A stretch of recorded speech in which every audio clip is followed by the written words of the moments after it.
여러분 합스부르크가라는 왕조를 한번 들어보신 적 있습니까? 과거에 고등학교 때 세계사를 열심히 공부하신 분이면 한번 들어본 것 같긴 한데 뭐 이렇게 말씀하시는 분이 있을 거예요. 합스부르크가 발음하기도 힘드네.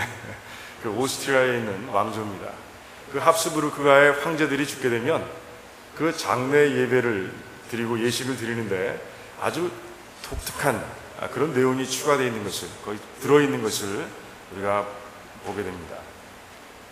1916년 프란츠 조셉이라는 그 합스부르크가의 황제가 죽었을 때 치러진 장례를 한번 보면 우리가 어떤 독특함이 그 안에 있는지 우리가 잘 알 수 있습니다.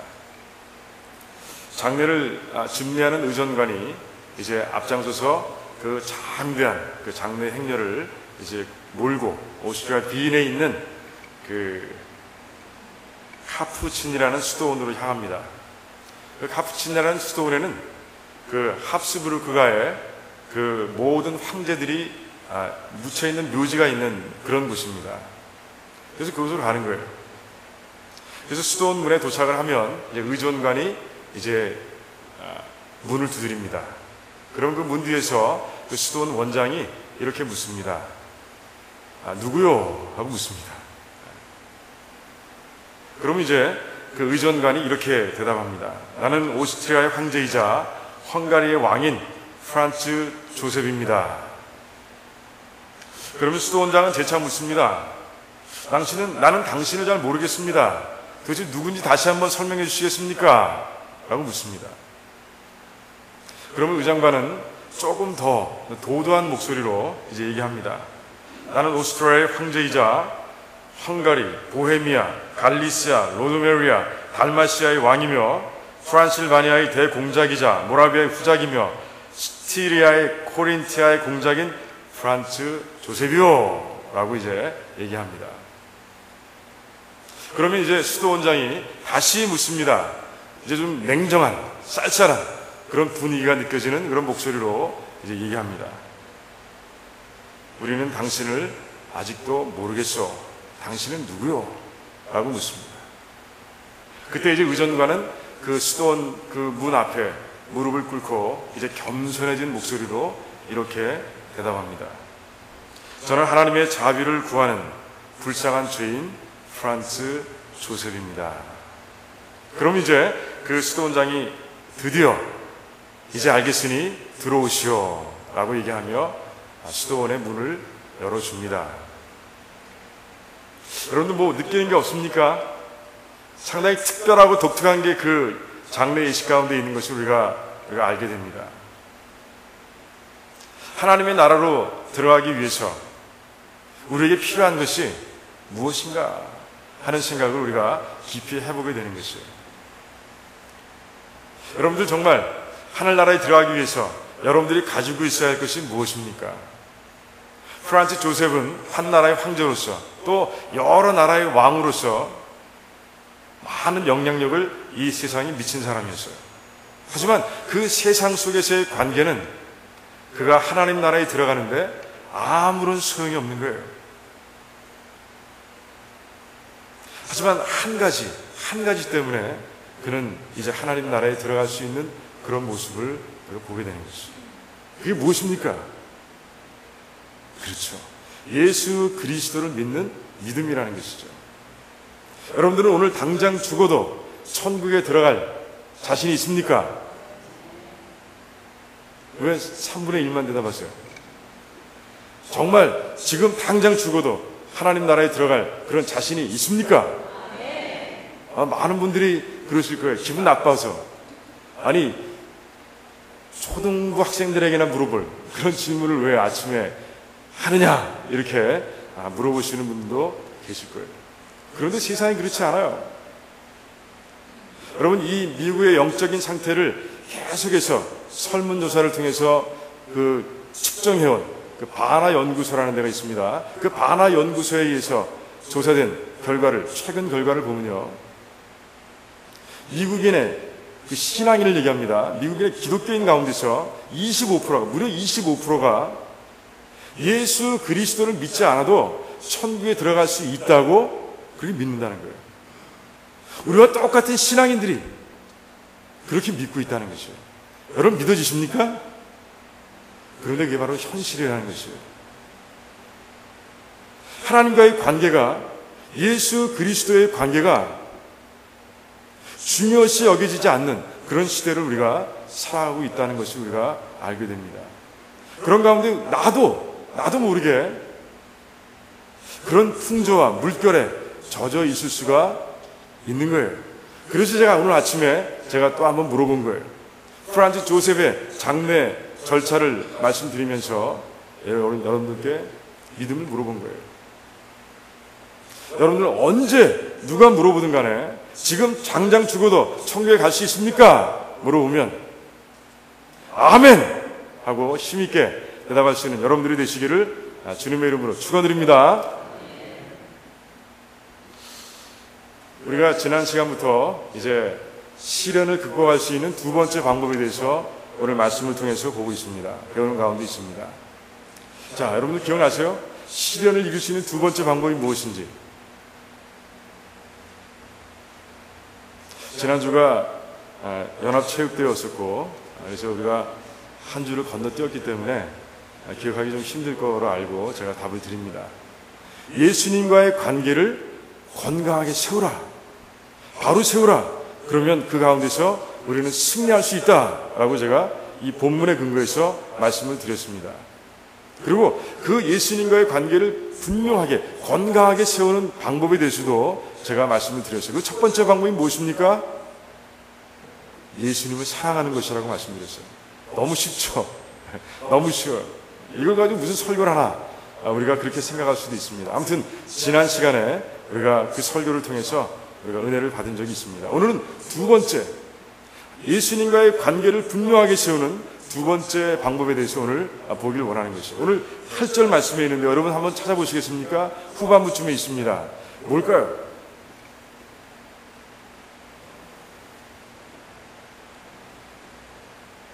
보지 못하는 예수님을 믿으라는 것이에요. 보지 못하는 예수님을 믿으라! 그러면 예수님과의 관계가 든든하게 세워질 것이다. 너무 당연한 얘기지만 오늘 이 말씀을 통해서 하나님의 뜻을 우리가 발견하고 은혜를 누리고자 합니다. 여러분 어서 들은 것 같지 않습니까? 보지 못하는 예수님을 믿으라. 어디서 한번 들어본 것 같지 않아요? 요한복음 20장에 보면 이제 도마가 예수님 앞에 서 있습니다. 다른 제자들은 다 부활하신 예수님을 만났습니다. 그런데 도마만 그 자리에 없었어요. 그런 가운데 고집을 피웠습니다. 나는 예수님의 손에 있는 못자국과 옆구리에 난 상처를 만져보지 않고는 믿을 수 없어 라고 얘기합니다. 그때 예수님께서 호련히 그 앞에 나타나신 거예요. 도마는 이제 그 부활하신 예수님을 바라보면서 몰라요. 손에 못자국을 만져봤는지 옆구리에 찬자국을 만져봤는지 본문에 나와 있지 않습니다. 하지만 예수님의 모습을 보고 이제 나의 주여 나의 하나님이여 라고 고백하는 그런 모습을 봅니다. 그런데 그 도마의 고백을 들으신 주님께서 이렇게 말씀하셨어요. 너는 나를 보는 거로 믿느냐? 보지 못하고 믿는 자는 복이 있다 라고 주님께서 말씀해 주셨어요. 그런데 어떤 복이 있을까에 대해서는 주님께서 말씀해 주시지 않으셨어요. 어떤 복일까요? 보지 못하는 주님을 믿는 자에게 부어주시는 주님의 복이 무엇일까? 한번 생각해 본 적 있습니까? 아마 쉽게, 이건 구원이겠지 라고 말씀하시는 분들도 계실 거예요. 그런데 보고 믿은 도마도 구원은 받았잖아요. 주님의 말씀을 가만히 듣다 보면 뭔가 뉘앙스가 있습니다. 보고 믿는 자가 느낄 수 없는, 가질 수 없는 그 뭔가의 복을 보지 못하고 믿는 자에게 주시겠다는 그런 주님의 그런 의도가 느껴지는 그런 말씀이에요. 그 복이 무엇인가? 그 축복이 뭘까? 오늘 본문 말씀을 통해서 그 주어지는 축복을 우리가 일부를 볼 수 있게 되는 것이에요. 전부인지는 모르겠어요. 하지만 일부는 것은 분명합니다. 그 일부의 축복을 우리가 오늘 말씀 가운데서 보게 되는 것이에요. 오늘 보세요. 보지 못하고 믿는 사람들은 어떤 기쁨을 체험한다? 말할 수 없는 영광스러운 기쁨을 체험할 것이다 라고 그렇게 얘기하고 있습니다. 보지 못하고 시련 가운데서도 그 보지 못하는, 볼 수 없는 예수 그리스도를 믿는 사람들에게는요, 말할 수 없는, 말로 표현할 수 없는 그런 기쁨을 부어주신다는 거예요. 그런 가운데 지금 내가 누리고 당하고 있는 이 고통, 시련 가운데서 막 지금 느끼고 있는 고통도 싹 잊게 해주는 그런 기쁨, 말로 표현할 수 없는, 말로 설명할 수 없는 그런 기쁨을 부어주시겠다고 예수님께서 약속하고 계신 거예요. 여러분들 그런 기쁨을 누려보셨습니까? 체험해 보셨어요? 아멘 하신 분들은 체험해 보신 분들이에요. 그 기쁨이 어떻든가요? 진짜 말로 표현할 수 없을 정도로 큰 기쁨이든가요? 네, 그렇다고 보시네요. 그래요. 진짜 그렇습니다. 그런데요, 우리는 여기서 한 가지 더 알고 넘어가야 할 기쁨이 있어요. 어떤 기쁨이에요? 영광스러운 기쁨. 이게 도대체 무슨 뜻인지 전 도저히 모르겠더라고요. 영광스러운 기쁨이 뭔가 아시는 분 계세요? 영광스러운 기쁨. 말할 수 없는 기쁨은 알겠어요. 말로 표현할 수가 없어. 말로 표현할 수 없어. 너무 커서. 그래, 영광스러운 기쁨은 뭐예요? 여러분들은 정말 질문이 생기면요, 하나님께 물어보셔야 돼요. 그냥 넘어가면 말씀이 담고 있는 하나님의 은혜를 100% 체험할 수 없어요. 다 알고 넘어가요. 그 말씀이 뜻하고 있는 의미를 우리가 충분히 알고 넘어갈 때, 그때 그 말씀이 담고 있는 은혜, 그 속에서 기뻐하며 즐거워할 수 있는 거예요. 여러분, 영광스러운 기쁨이 뭘까요? 그 욥의 사건을 통해서 우리는 영광스러운 기쁨이 무엇인가를 우리가 깨닫게 됩니다. 여러분, 욥은 정말 이 세상 가운데서 가장 많은 시련을, 그리고 가장 큰 시련을 겪은 사람 맞죠? 그런 이유도 없이 가축들을 다 뺏겼어요. 그런 이유도 모르는 사이에 하루아침에 자녀들이 다 죽는 모습을 봐야 됐습니다. 이보다 더 큰 시련이 있을까요? 이보다 더 큰 시련을 내가 겪었다 하고 말씀하실 분 여기 계세요? 욥은 아무튼 무지무지하게 큰 시련을 겪었습니다. 그런 가운데 하나님께 절규하고 있습니다. 하나님 만나주시기 원합니다. 그 욥의 절규 속에 어떤 마음이 들어가 있는가, 여러분들 이걸 아셔야 하는 겁니다. 욥은 하나님의 침묵을 견딜 수가 없는 거예요. 욥은 그 어려움 가운데서도, 그 시련 가운데서도 믿음을 고백했습니다. 주신 것도 하나님이시여, 이제 거두어가시는 분도 하나님이시니 내가 하나님께 영광을 돌리겠습니다 라고 믿음의 고백을 드렸습니다. 하지만 하나님께서 욥에게 직접 오셔서 그래, 너 잘했다, 너 믿음의 고백 정말 좋다 라고 말씀하신 적이 없는 거예요. 친구들이 왔습니다. 그를 힘들게 합니다. 그런 가운데 하나님께 절규합니다. 하나님 만나주세요. 제 마음이 흔들립니다. 정말 하나님 계신 겁니까? 라고 절규함에도 불구하고 하나님께서 침묵하고 계신 거예요. 그게 못 견디겠는 거예요. 자기는 하나님께서 분명히 믿고 계시다고 믿고 그렇게 예배드리고 그렇게 믿음의 고백을 드리고 지금까지 살아왔는데 하나님께서 침묵하고 계신 거예요. 내 고통을 보고 계신 건지, 정말 내가 하나님을 만나서 한마디 듣고 싶은 내 마음을 하나님은 아시는 건지 도저히 모르겠는 거예요. 정말 하나님께서 계시지 않는다면 자기가 지금 겪고 있는 시련과 고통은 아무 의미가 없는 거예요. 죽음으로 치면 개죽음인 것이에요. 의미가 없는 것이에요.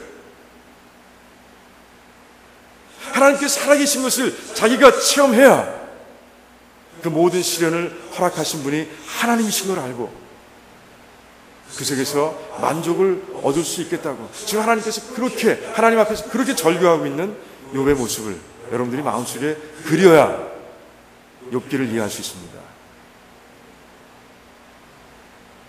하나님이 계시지 않으면 그 고통이 아무 의미가 없는 거예요. 그래서 하나님 만나주세요. 계심을 보여주세요. 욥은 그렇게 절규하고 있는 거예요. 욥의 마음을 보신 하나님께서 만나주셨어요? 만나주십니다. 욥의 마음을 너무너무 잘 아시는 그런 하나님께서는요, 다른 말씀 안 하세요. 내가 하나님임을 분명하게 증명하는 말씀만, 그 질문만 수두룩하게 욥에게 주시는 모습을 보게 됩니다. 욥에게 대답해보라 라고 말씀하시지만 대답을 기대하지 않습니다. 하나님께서 기대하시는 것은 하나님이시구나. 이 질문을 주시는 분은 하나님이시구나.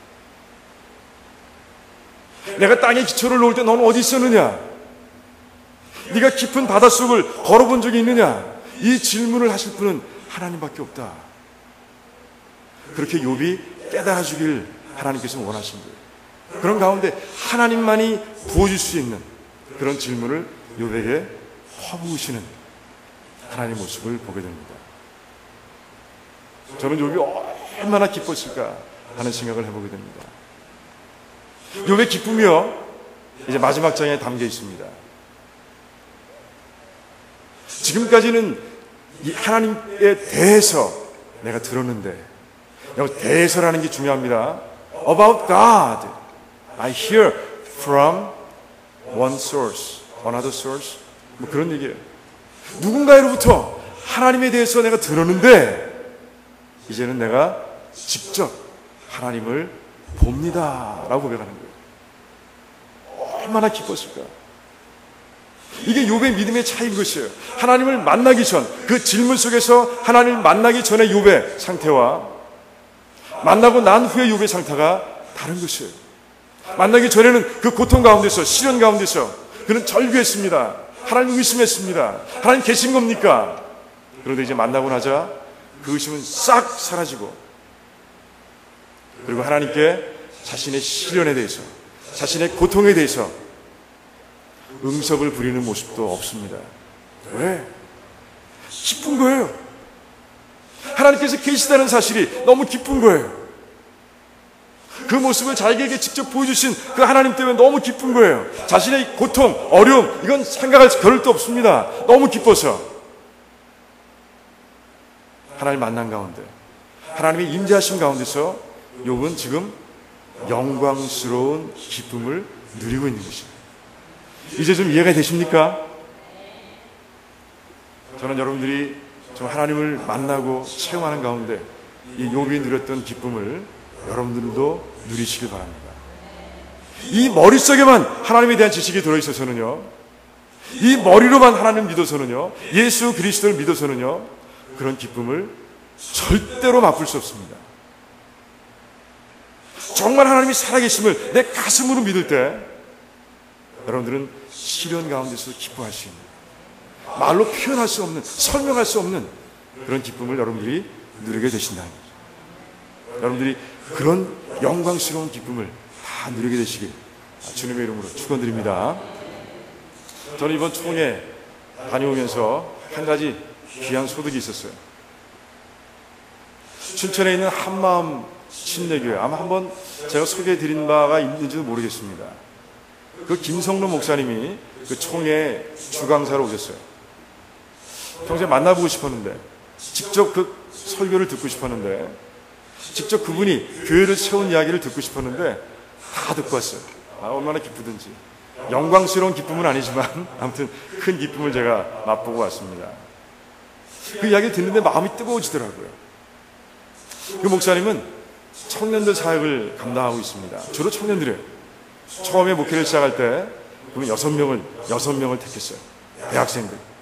그리고 아파트를 빌려서, 자기 돈을 빌려서 그들 그곳에서 합숙하게 하고, 그리고 호되게 제자훈련을 시켰습니다. 이 제자훈련을 통해서 그들이 변하길 바랬어요. 개학 중에는, 그러니까 학기 중이죠. 학기 중에는 하루에 읽어야 할 성경이 40장. 하루에 40장 읽는다고 생각해보세요. 40장 읽어야 돼요. 공부하면서. 방학이 되면요, 올라갑니다. 100장을 읽어야 돼요. 하루에 100장. 굉장한 훈련이죠. 그리고 매일 만나서 3시간씩 같이 기도합니다. 성경 공부합니다.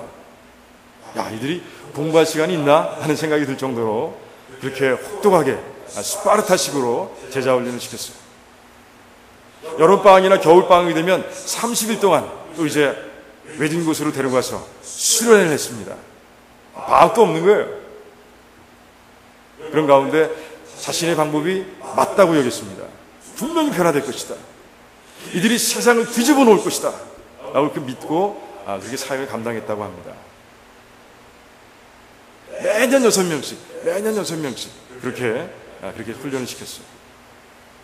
그렇게 10년을 보냈습니다.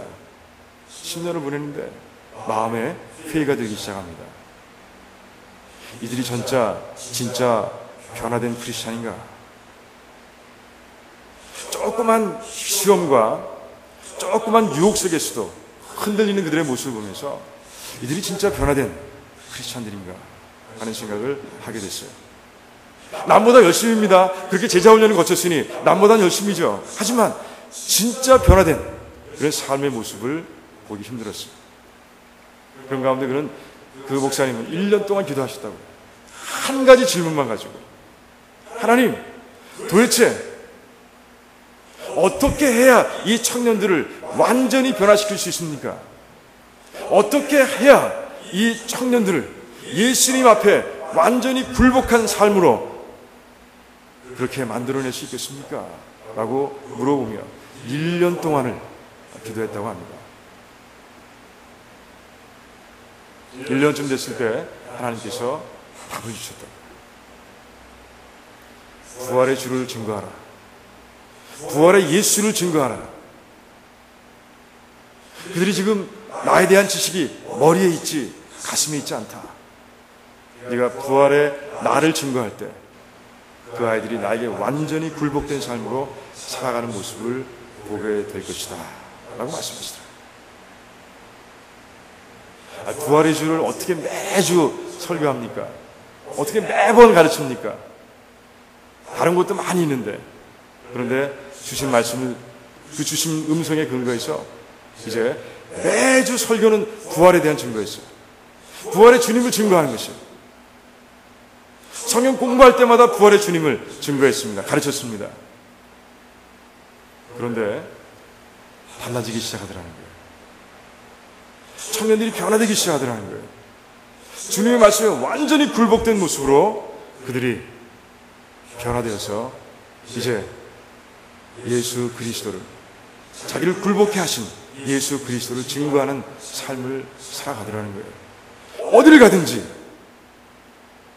세상 것에 귀를 기울이는 것이 아니라, 세상 것에 기웃기웃하는 모습이 아니라 어디를 가든지 복음을 전하는, 부활의 주님을 전하는 그런 청년들로 다 바뀌는 모습들을 목사님께서 직접 체험하십니다. 그 교회는 특별한 제도가 있습니다. 일주일을 지내면서 네가 경험한 예수 그리스도를 글로 적어서 팩스로 보내라. 처음에는 제자훈련만 할 때는 몇 통에 불과했다고 해요. 그런데 이제 부활을 가르치고 교회가 변화되기 시작하자 일주일에 700통씩, 지금은 1000통씩 그 간증문이 그 팩시기에 걸려있다는 목사님의 간증을 제가 들었습니다. 저는 그 목사님의 그 간증뿐이 아니고 그 목사님과 함께 온 그런 청년들과 그 교회 성도들도 만나볼 수 있었어요. 새벽기도 끝나고 교제하는 가운데 그 목사님의 말씀이 다 사실이라는 것을 그 성도들을 통해서 제가 알 수 있었어요. 제가 이런 사람이었습니다. 그런데 부활의 주님을 믿고 나서, 만나고 나서 저는 이렇게 변했습니다. 정말 줄줄이 간증하는데 제 가슴이 뜨거워졌어요. 아, 이거구나. 보이지 않는 주님을 믿는다는. 저는 그때 베드로전서 1장 8절의 구절 말씀을 제가 묵상하고 있었습니다. 왜? 설교해야 되니까.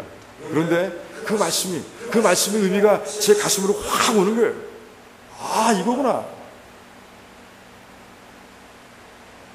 나는 정말 머리가 아닌 가슴으로 부활의 주님을 믿고 있는가? 내가 보이지 않는다고 해서 정말 예수 그리스도를 믿는다고 하면서 정말 내 멋대로 살아온 그런 순간들은 없었는가? 나는 정말 절대적으로 굴복하며 예수 앞에 굴복하며 살아가는 그런 삶인가?